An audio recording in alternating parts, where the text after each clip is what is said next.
Travelling the high road, they heard the bells of a temple to Mother Melitele, situated at some distance. Meve turned towards Reynard. What have we today? A sacred feast?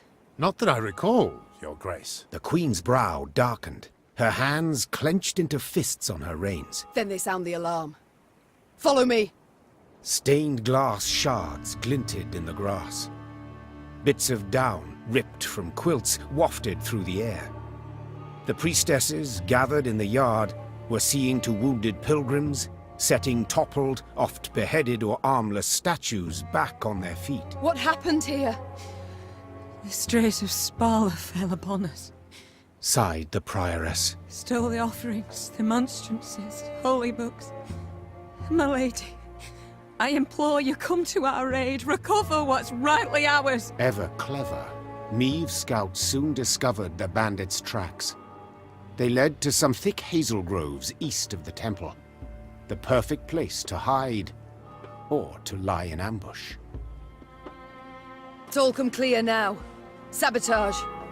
'Twas the bandits who weakened the walls. The bandits had pitched camp in a nearby wood.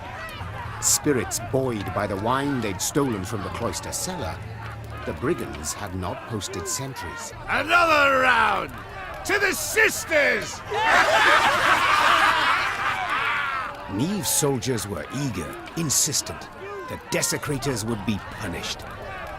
Yet only the Queen could order the assault.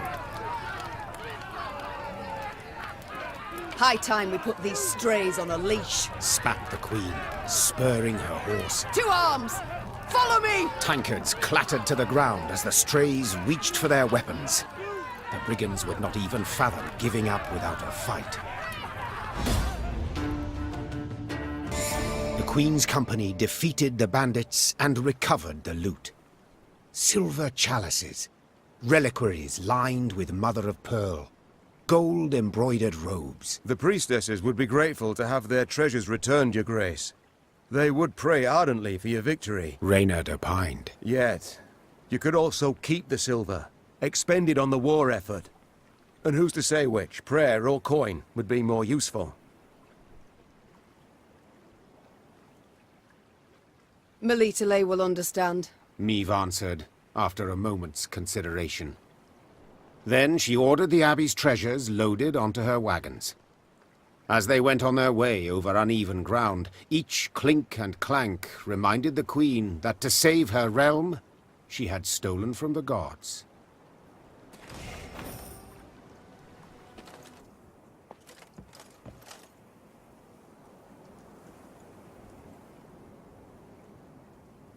On their way to the capital, Meve and company happened one fine day upon a lone rider. Identify yourself, sir, and your intent. Ache of Denel I am dubbed, and my design I never conceal. The good book says the world is a garden which the gods once conferred upon man, and we men have this garden neglected. In consequence, all manner of filth has made its lair here. Drowners, ghouls, and other kobolds. I have sworn ne'er to rest until the day when, with the gods' help, I have rid the world of these beasts and pests. I wander all lands, seeking out evil, and facing it in mortal combat. Who do we spy? A knight-errant? Just as likely a madman. How goes your hunt? Caught the trail of any monster? Monster? Too fair a term by far. An exceptionally vile worm has made its lair in nearby caverns. It is said to be the very distillation of filth. A slithering horror. A mélange of the macabre. Its head, that of a wild cat of Ophir. Its maw full of spiked teeth. The wings of a bat it is said to have. The tail of a scorpion, and from it, a thick venom drips. Learned men call this variety a manticore, or mardiacore. Perhaps it will be most prudent, then, to send for a witcher. A witcher?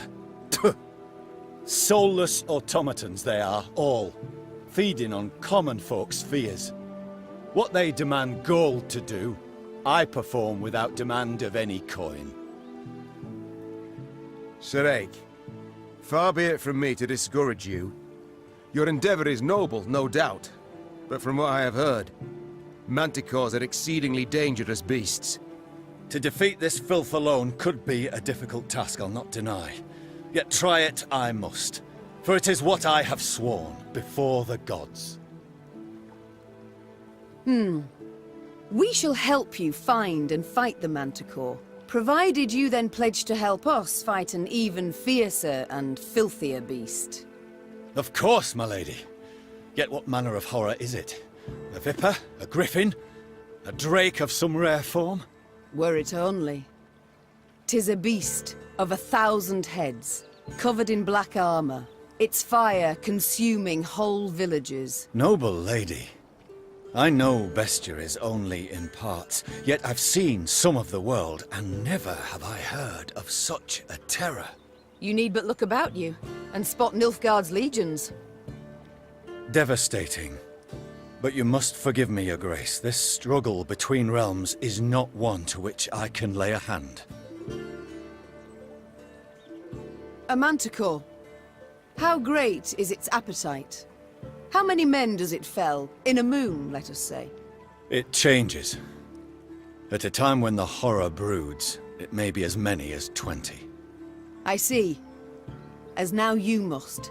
Nilfgaard in my capital could mean as many as 20,000 felled. You live to fight evil, injustice, do you not? You can fight none greater than by doing so at my side. The Manticore, Your Grace, must fall first.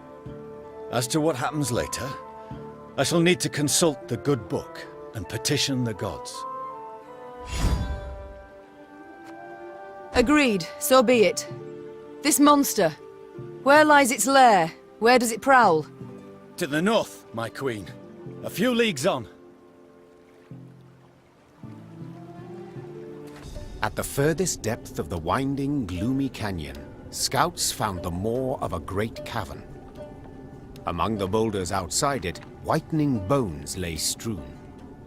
Aik dismounted and drew his blade. By the gods' grace, we've found the beast's lair. He said, lifting his gaze to the heavens. We need them but to extend their favor as we battle the filth. Meve cast a critical eye at her shield. Wood clad in leather and thin plate. Enough to stop a sword, certainly, but would it protect her from a beast's raging blow? Noticing her hesitation, Reynard approached the Queen and said, Your Grace, none will utter a disparaging word should you step back. But they will think them, replied Meve. and that's bad enough. The war has begun.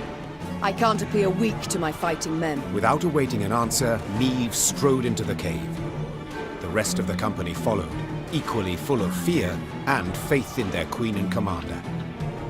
Moments later, a great and powerful roar filled the cavern. With Aik at their side, the Lyrians fell the Manticore. Later, it was said, the beast's dying wail, multiplied and strengthened as it passed through the caverns, could be heard as far as Spala. Now pray reveal, have you made your decision? Will you swear to serve me? Are you prepared to take an oath? I am not, Your Grace. I can serve only the gods. Yet you seem to hold them in low regard. I noted monastic silver in your wagons. A war is on. I must have the means to pay all new recruits. My lady, my pockets needn't concern you. I do not fight beside blasphemers.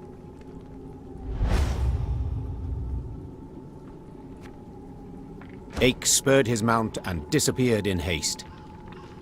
I know not what Meve thought.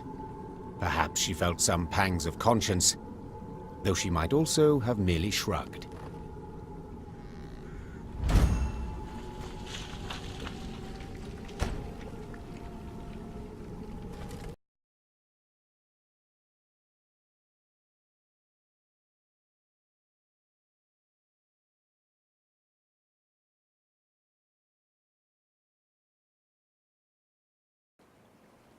Melitele will understand.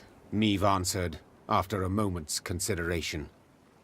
Then she ordered the Abbey's treasures loaded onto her wagons.